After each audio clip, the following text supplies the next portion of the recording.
Hello student, मैं अरविंद कुमार आज आपका स्वागत करता हूं। यहाँ देखें, अध्याय तीसरा है ये, और ये तीसरे अध्याय में हम दो चरवाले रेख की समीकरण युग्म से, ठीक है, प्रश्नावली 3.3 का ये पार्ट 3 है।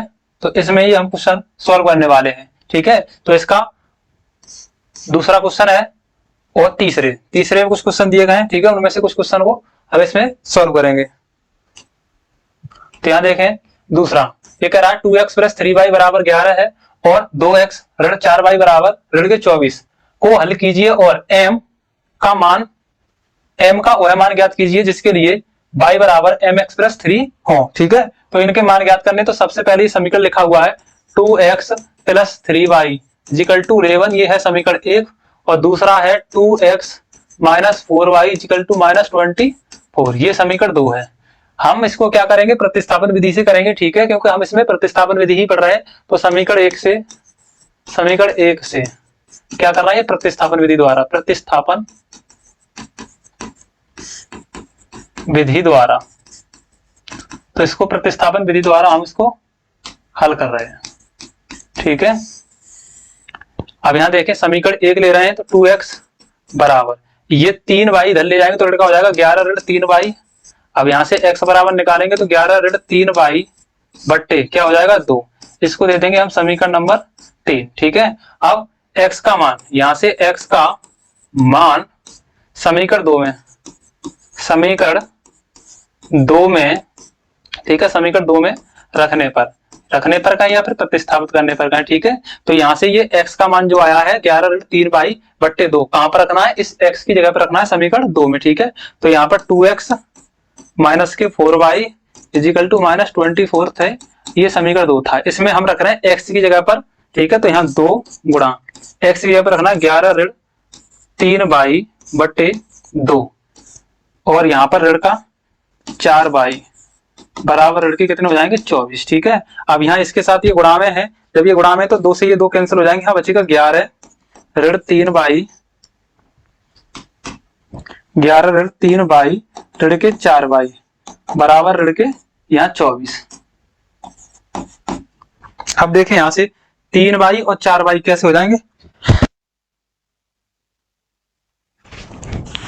3y और 4y ऋण के 7y हो जाएंगे, दोनों ऋण के हैं। तो 11 तो पहले से थे यहाँ पर, ऋण के 7y बराबर ऋण के 24, 7y को इधर ले जाए 24 को इधर ले आए तो 11 ये ऋण के थे धन के हो जाएंगे 24 बराबर ये ऋण इधर हो जाएंगे धन के 7y। अब 24 और 11 कितने हो जाएंगे 35 बराबर 7y, 7 से इसको काटेंगे 7 पंजे 35, यानी कि y यहाँ से y बराबर कितना आ जाएगा 5। y का मान जो है 5 है, यहाँ से उठाकर y का मान समीकरण 3 में रख दें। समीकरण 3 हमने ये निकाला है, समीकरण 1 से चाहे 1 में रखते हैं चाहे 3 में रखते हैं, एक ही बात है यहाँ पर।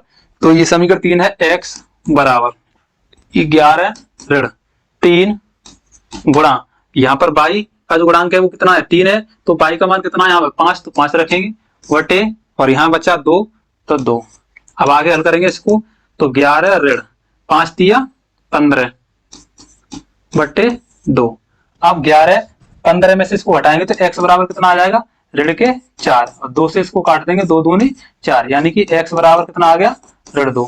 तो यहाँ से इसका जो मान प्राप्त हुआ है हमें वो समीकरणों से, ठीक है, समीकरणों से x बराबर ऋण 2 y बराबर 5, ये मान क्या हुआ हमको प्राप्त हुआ है, ये इसके हल है। अब ये समीकरण x व y के मान समीकरण y बराबर mx + 3 में रखने पर समीकरण 3 में क्या करेंगे, इसको रखेंगे, ठीक है।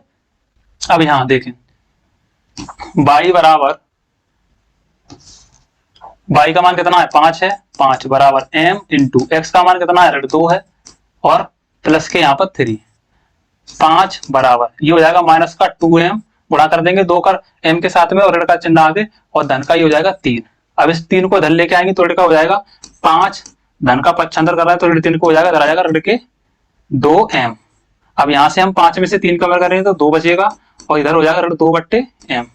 दोनों ओर अगर ऋण का गुणा कर दें ठीक है, तो यहाँ पर क्या हो जाएगा, ऋण के 2 हो जाएंगे बराबर, और ऋण का गुणा इधर करेंगे तो ये धन का हो जाएगा, तो ये हो जाएगा 2m, और 2 से काटेंगे 2 एकम 2, तो यहाँ से m बराबर पाएगा मान हमारा -1, जो कि ये समीकरण का ठीक है हल है, और यहाँ पर m का मान हमें कितना प्राप्त हुआ है, -1 प्राप्त हुआ है। ठीक है, नेक्स्ट बढ़ते हैं, क्वेश्चन नंबर 2 है इसके। ठीक है, ये इस दूसरे क्वेश्चन में ठीक है, यहाँ पर दिया गया है प्रश्न नंबर 3 से, निम्न समस्याओं में रैखिक समीकरण युग्म बनाइए और उनके हल प्रतिस्थापन विधि द्वारा ज्ञात कीजिए। तो ये तीसरे क्वेश्चन में, और तीसरे क्वेश्चन का ये पहला है, दो संख्याओं का अंतर 26 है और एक संख्या दूसरी संख्या की 3 गुनी है, उन्हें ज्ञात कीजिए। तो ये हम इसको कहां करेंगे, यहां। ठीक है, दो संख्याओं का अंतर 26 है और एक संख्या दूसरी संख्या की, एक संख्या दूसरी संख्या की 3 गुनी है। ठीक है, उन्हें ज्ञात करना। हमें संख्याओं का पता नहीं है कौन सी संख्या है, तो हम यहाँ पर छोटी संख्या और बड़ी संख्या क्या करेंगे, मान लेंगे। ठीक है, क्योंकि ये अंतर दिया गया है, या फिर ऐसे मान लेंगे, यहाँ पर संख्याएं ऐसे लिखेंगे, माना बड़ी संख्या बराबर x और छोटी संख्या बराबर y है। इन दोनों का जो अंतर है वो कितना दिया गया है, 26। तो बड़ी x है, तो यहाँ पर बड़ी में से एक छोटी को घटाएंगे, तो प्रश्नानुसार यहाँ पर लिखेंगे, प्रश्नानुसार x बड़ी है और ऋण की y छोटी है। ठीक है, छोटी संख्या, तो बड़ी में से छोटी घटा रहा है, तो इनका अंतर कितना आ रहा है, 26। इसको दे देंगे समीकरण 1। ठीक है, और आगे कहा गया एक संख्या दूसरी संख्या की 3 गुनी है। ठीक है, तो यहाँ पर देखो बड़ी संख्या जो है वो छोटी संख्या की कितनी गुनी है, 3 गुनी है। तो यहाँ पर देखो बड़ी संख्या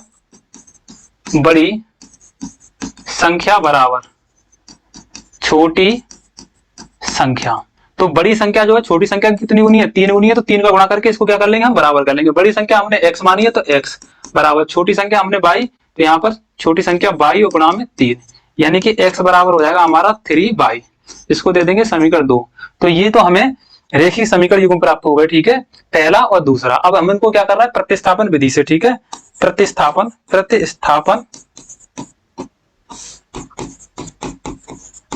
विधि से। अब इसको प्रतिस्थापन विधि से करेंगे, तो यहाँ देख रहे हैं x का जो मान है वो 3y है, यानी कि x बराबर 3y है। तो यहाँ पर हमें आगे हल नहीं करना है, ये x का मान उठाकर के कहाँ रखना है, समीकरण 1 में रखना है। तो x का मान समीकरण 1 में रखने पर यहाँ रखेंगे x माइनस y बराबर के 26 है, ये पहला समीकरण है। x की जगह पर कितना रखना है, 3y, तो यहाँ से 3y और ऋण y बराबर 26। 3 में से y घटाएंगे 1, तो 2y बचेंगे, 2y बराबर 26, 2 से इसको काटेंगे 13 बार, तो y बराबर कितना हो गया, 13। y का मान समीकरण ये 2 है, इस 2 में रखने पर, तो समीकरण 2 हमारा ये है, x बराबर 3y, तो x बराबर y का मान 13 है, 3 गुणा 13, और x बराबर हो जाएगा 13 तिया 39।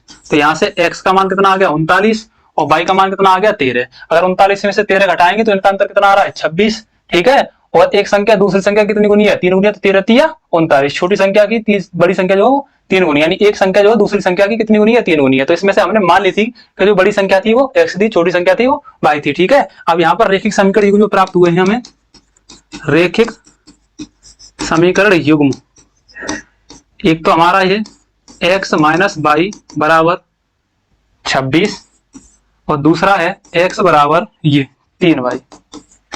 तो ये तो हमारे दो रैखिक समीकरण युग्म है, और यहाँ से x बराबर हमें जो मान प्राप्त हुआ है वो हुआ है 39, और y बराबर जो हमें मान प्राप्त हुआ है वो हुआ है हमें 13।